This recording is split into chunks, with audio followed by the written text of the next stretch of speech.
Vamos a volver a enfocar en el tema laboral para sacarnos muchas dudas porque me encontré con mucha gente con estas problemáticas. E invitamos hoy al doctor Santiago Ortiz, que es abogado y es especialista justamente en los temas laborales. Bienvenido, Santiago, al Espejo. Gracias por tu tiempo y por ofrecer tu sabiduría. Bueno, no, muchas gracias a ustedes por la invitación y bueno, espero poder aportar un poco desde la praxis, sobre todo, bueno, no ser tan técnico y bueno, tratar de colaborar con ustedes a los fines bueno, explicar un poco este momento del trabajo en sí. Bueno, escuchando el bloque anterior y ahora tu introducción, no me parece por demás certera, digamos, porque puntualmente uno podría decir que bueno, es un mercado más y lamentablemente, como bien vos dijiste, por ahí se lo siente para el lado del empleador bravísimo, porque bueno, las indemnizaciones eventualmente, o al menos vistas desde el punto de vista de un empleador, son muy altas en comparación, digamos, a la rentabilidad eventualmente que pueda llegar a tener una empresa. Pero bueno, también hay que poner, digamos, un poco los pies, digamos, en el plato, digamos, y ser honestos y decir que también, visto por ahí desde la otra perspectiva, también desde los sueldos por ahí no te alcanzan, claro, no te alcanza para llegar a fin de mes. No, sin duda, creemos que en la realidad, hoy por hoy, las aguas están divididas en dos, ¿no? Y también pasa con los empleados públicos. Vos viste las paritarias cómo vienen de fuertes porque han perdido muchísimo poder adquisitivo los docentes, los médicos y demás, y fueron negociaciones duras. Y por otro lado está el empleador privado que no quiere saber nada hasta que no mejore la economía de tomar un empleado, entonces tampoco tiene oportunidades para la gente nueva que se va incorporando al mercado laboral. Pero antes, Santiago, te quiero mostrar un pequeño estudio que hizo IDESA, donde habla de esto. Es muy cortito, para después hacerte algunas preguntas puntuales sobre muchas dudas que tenemos. ¿Cómo no? Una década sin empleos de calidad. ¿En dónde se empleó la gente en la última década? Según información publicada por el Ministerio de Trabajo y el INDEC, se observa que entre los años 2012 y 2022, el empleo público aumentó en 740.000 personas. El empleo asalariado no registrado, en negro, creció en 700.000 personas.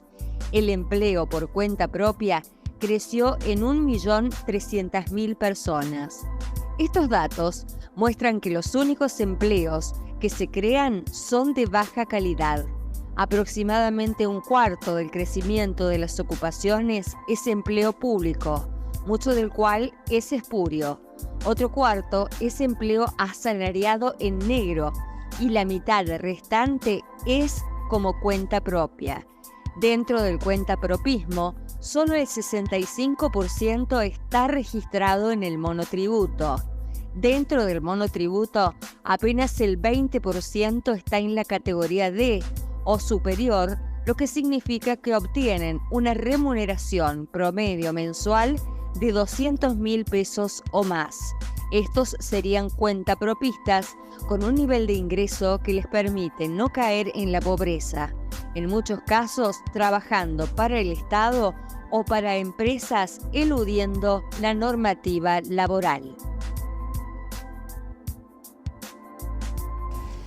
Bueno, acá vemos un poquito el contexto, ¿no?, que lo ha rescatado IDESA con los datos oficiales de que, bueno, una década nada más y nada menos que no se genera empleo de calidad, y esto golpea, por supuesto, a mucha gente de la población y sobre todo a las generaciones jóvenes que se preparan, que estudian, que quieren tener una buena remuneración y que la Argentina hoy por hoy no la está brindando, se están yendo al exterior y demás.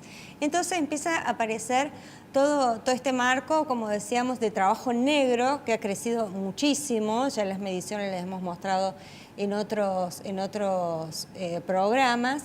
Y también vamos a hablar del monotributo, que, corregime si me equivoco, Santiago, para mí es un pseudo blanqueamiento del trabajo, porque por allí para muchos monotributistas, ser monotributista no les sirve ni para alquilarse un departamento, no te toman el comprobante, tenés que buscar comprobante de ingreso y demás, y la mayoría no quieren esos...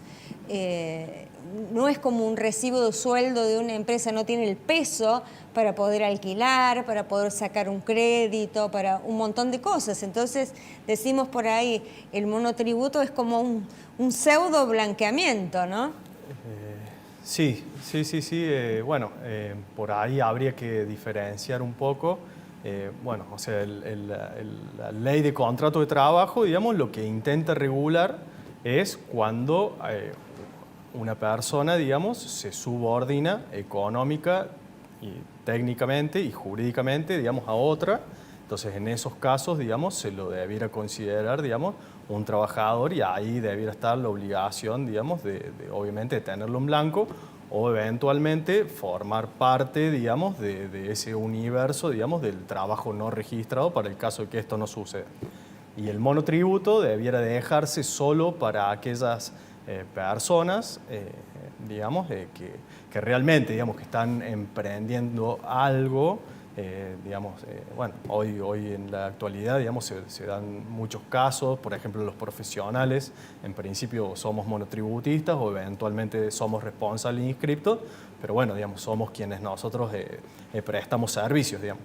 Eso también puede servir, por ejemplo, bueno, acá mencionaste, o quien me va a seguir es un quiropráctico, digamos, él también tranquilamente podría serlo, o una persona, digamos, generalmente a los que se dedican a estos trabajos tipo freelance, como vos dijiste. Sí, tipo, muchos profesionales, claro, psicólogos y demás, psicólogos, odontólogos bajo el régimen de monotributo, pero en la práctica muchos beneficios no les da, ¿no? Porque el monotributo hoy por hoy, mañana lo das de baja, entonces no existe más en el sistema, entonces no es como algo fiable para las entidades bancarias, para también las cuestiones inmobiliarias, ese tipo de cosas, ¿no? Totalmente, lo comparto con vos y bueno, digamos, a ver, hoy ser operador jurídico, digamos, o sea, por así llamarlo, digamos, ser abogado, digamos, bueno, es un momento de mucha susceptibilidad, muy difícil.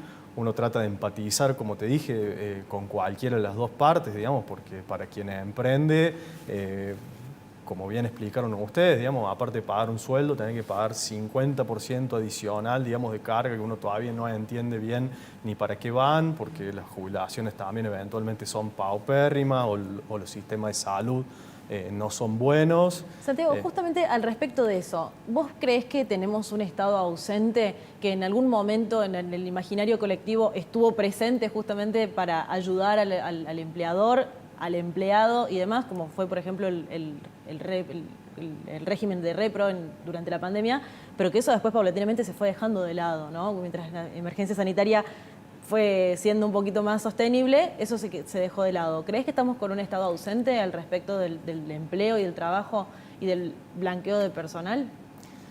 Mira, esto ya es una opinión puramente, digamos, personal, pero yo creo que en algún momento, digamos, donde volvió a existir una bonanza económica, más que un Estado ausente, se creó lo que podríamos llamar un Estado gigante, que quería abordar las necesidades de todos, en donde aquellas personas, por ejemplo, que se reconocían, no sé, que no pudieran haber aportado para una jubilación, pero bueno, lo mismo jubilarla, reconociendo derechos y más derechos, lo cual obviamente no sé si es malo, pero sí, ese Estado gigante hoy, ¿cuál es el gran problema? Digamos, hoy, en donde la economía no tracciona, donde no tenemos moneda, donde hay una serie, un desaguisado tan general, digamos, ¿cuál es el problema? No se lo puede mantener ese Estado, entonces sí queda como un Estado ausente, o un Estado claro, que trata de dar y repartir o de darle a todos, pero no hace más que dar pequeñas migas que hoy ya no le sirven a nadie. Sí, porque, ¿por qué digo ausente? Porque también, así como está eso, que vos decís, se pudo ampliar el espectro de personas jubiladas, también está el dueño de pyme que dice, yo no puedo emplear porque no están creadas las condiciones, no están dadas las condiciones para que yo emplee. Ahí le reclaman la ausencia. Pánico. Y bueno, me ha pasado a Ernestina, que lo conversé por teléfono con el doctor cuando estábamos de varias personas que son emprendedores. No tienen casa, no tienen auto, pero pusieron un pequeño emprendimiento. Y 4 o 5 meses tomaron una persona de ayudante y se vieron con un juicio laboral con unos montos que les excedía absolutamente su facturación, el capital que tenían, ni siquiera embargándole. Estoy hablando en el caso de una cosmetóloga, por ejemplo. Las camillas, las cosas que ella tenía, Sí. todo sumando, todo lo que tenía no le alcanzaba para pagar lo que este juicio laboral le significaba. Esos montos dentro de la ley están considerados, ¿es lo mismo hacerle un juicio a un emprendedor hoy por hoy que a una gran empresa que factura millones? Y tratando de responder a tu pregunta, y sin ser tan técnico, no, hay muy pocas, realmente las diferencias son muy pocas, digamos, no hay un régimen diferenciado, por así decirlo, en materia de indemnizaciones para esos dos tipos de universos tan distintos, digamos. O sea, una cosa puede ser Claro. un emprendedor que necesita tomar un ayudante, pero a su vez un ayudante, como te dije, si tiene subordinación económica, técnica y jurídica, es un empleado. No es lo mismo, digamos, obviamente, que ser un empleado para un autopartista, ¿me explico? Pero sí a los fines indemnizatorios. O sea que los montos etcétera. son exactamente igual Y si yo los estoy montos hablando de son- una fábrica son de iguales. autos o estoy hablando de un peluquero. Sí, sí. Por eso te digo que, digamos, o sea, para ser operador jurídico, yo que ya ejerzo, digamos, esta profesión desde el año 2006, o sea que ya tengo cierto bagaje, digamos. Nuevamente, hoy estamos realmente, como te digo, en un periodo muy delicado, o sea, muy delicado porque Claro. desde cualquiera de las dos veredas que nos paremos, digamos, o sea, para uno es un montón y no puede desarrollar lo que trata de hacer al tomar gente, que es desarrollar un comercio, un negocio. Claro. Y ¿No te parece vivir- que se queda corta la ley ahí en el caso de no tener en cuenta el contexto? Porque la ley, esta ley que se está aplicando, ¿de qué año es? Sí, ha tenido diversas, digamos, reformas, pero bueno, Modificaciones. sí, debiera nuevamente. La Pero realidad bueno, se ha modificado para que te tanto espantes, para que ahora. te espantes. Sí. Digamos, la reforma que está planteada hoy en el Congreso es a los fines, digamos, de reducir las horas laborales semanales, digamos. O sea, también para no ser tan técnico, tratar de que la jornada laboral, en vez de ser de 6, 5 días, sea de 4 días y medio, 5 días, digamos. Bueno, y te hago una Entonces- última pregunta porque se nos van los tiempos, Santiago. En caso de la gente que pone una despensa, un kiosco, como te dije, una peluquería, porque los números que estamos viendo es que el trabajo está creciendo en el cuentapropismo. ¿Cómo puede hacer? ¿Hay alguna figura legal más allá del cooperativismo, que es otra cosa, que hay que hacer todo un tramiterío, dentro de la ley, donde uno puede hacer un acuerdo de las partes y eso tenga una validez legal? Bueno, o sea, si hay un acuerdo de las partes, digamos, puede llegar a ser, por así llamarlo, digamos, o sea, una sociedad, digamos, o sea, dos o más personas, digamos, que se unen, digamos, en conjunto a los fines de llevar adelante una explotación comercial, digamos, si eso es lo que vos a lo que vos te referís, digamos. Pero bueno, o está una cooperativa o una sociedad, pero nuevamente volvemos a lo mismo, digamos, o sea, si quien va a ser el titular de la peluquería X es una persona y esa persona, digamos, necesita de otra a la cual le va a indicar qué horarios hacer, cómo cobrar, cómo cortar el pelo. Y bueno, digamos, hoy esas situaciones No están contempladas no dentro están de la contempladas, ley. pero están contempladas, Te digamos, cuento, por así llamarlo, dentro ejemplo, de la- se estipula mucho acá en este tema y nosotros ahora que tenemos muchos asistentes sabemos porque nos cuentan, hay gente que pone una peluquería, pero el asistente gana el 40% del servicio que da. El 60% se lo queda la peluquería para los costos. Eso está totalmente desamparado en el ámbito Es que, de la ley. es que hay mucho hueco legal, Marisa, y hay mucha desregulación en varias cosas, además de que el impuesto que se le impone al dueño de ese local son altísimos. Claro. O sea, porque, claro, ¿por qué se queda con el 60%? Porque también tiene que afrontar un montón de impuestos. Tiene que afrontar muchos gastos y si no se le hace inviable el negocio, ¿no? Y también el riesgo de juicio laboral. Por eso te pregunto, ya esta es la última y a nivel personal tuyo, ¿a vos te parece que con el cambio de la realidad, de la pandemia a esta parte, con la crisis que vive la Argentina y viendo estos números de IDESA que solamente se genera trabajo de cuentapropismo, ¿habría que hacerle reformas a la ley para contemplar otras figuras y maneras del trabajo que se van moviendo día a día?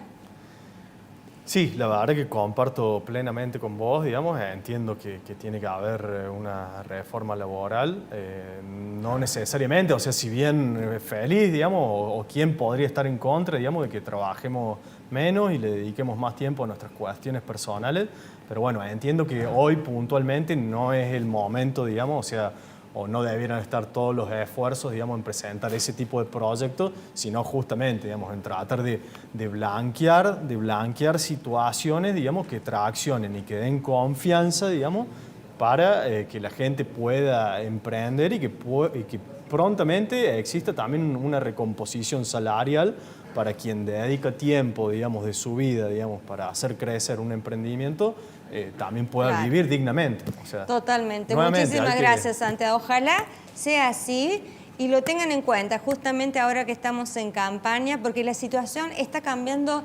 completamente, rotundamente y rápidamente. Vertiginosamente, sí. Ernestina. Entonces, por allí a veces las leyes van quedando como un poco atrasadas a las circunstancias que se presentan. Gracias, Santiago, por tu aporte. Bueno, muchísimas gracias por la invitación. Bueno, y cuando tengamos más dudas te vamos a volver a invitar. Dale, muchas gracias.